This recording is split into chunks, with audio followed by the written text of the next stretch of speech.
বৃহস্পতিবার পূর্ব বর্ধমান জেলার বর্ধমান শহরের টাউন হল থেকে জেলা শিক্ষক আধিকারিকের কাছে স্মারকলিপি প্রদান করলেন নিখিলবঙ্গ শিক্ষক সমিতির পক্ষ থেকে তাদের সদস্যরা। বিভিন্ন স্কুলের শিক্ষক শিক্ষিকারা এদিনের এই কর্মসূচিতে অংশ নিয়েছিলেন।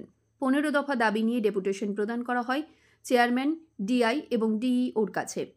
ডেপুটেশনে যে মূল দাবিগুলি ছিল তার মধ্যে অন্যতম ছিল অবিলম্বে চলতি শিক্ষাবর্ষে বকেয়া কম্পোজিট গ্র্যান্ট দিতে হবে, মিড ডে মিলের বরাদ্দ বৃদ্ধি করতে হবে, অবিলম্বে ছাত্রছাত্রীদের দ্বিতীয় কিস্তির বকেয়া পোশাক প্রদান করতে হবে, সমস্ত শূন্যপদে স্বচ্ছতার সঙ্গে নিয়োগ দিতে হবে।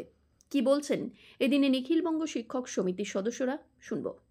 মূলত এবিপিটিএ পূর্ব বর্ধমান জেলা কমিটির পক্ষ থেকে আমাদের যে মাননীয় চেয়ারম্যান সাহেব, ডিআই সাহেব এবং ডিইও মানে জেলা শিক্ষা আধিকারিক, তার কাছে আমরা ডেপুটেশন দেবো। ডেপুটেশনের দাবি 15 দফা দাবি আছে, কিন্তু মূল দাবি নিয়ে আমরা কিছু এখানে বলবো। সেটা হচ্ছে যে আপনারা জানেন যে বছর শেষ হতে চললো, আজকে নভেম্বর মাসের প্রায় মাঝামাঝি আমরা চলে শেষের দিকেই প্রায়।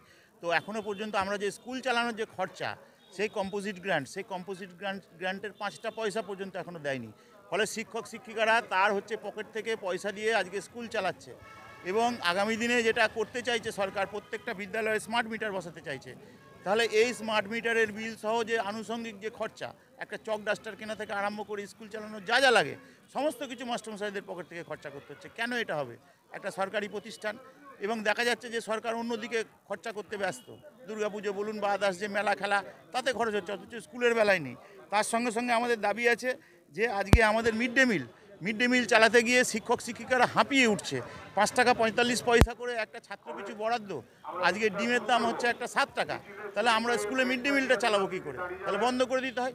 এই সমস্ত দাবি নিয়ে, তার সঙ্গে সঙ্গে আমাদের দীর্ঘদিনের এই সরকার আসার পর থেকে যে ডিএ নিয়ে বঞ্চনা, আজকে কেন্দ্রের সঙ্গে রাজ্যের ডিএর ফারাক প্রায় 39%।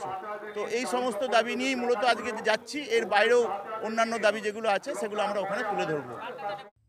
মৃত্যুঞ্জয় যশের রিপোর্ট, সংবাদ আজকে নিউজ।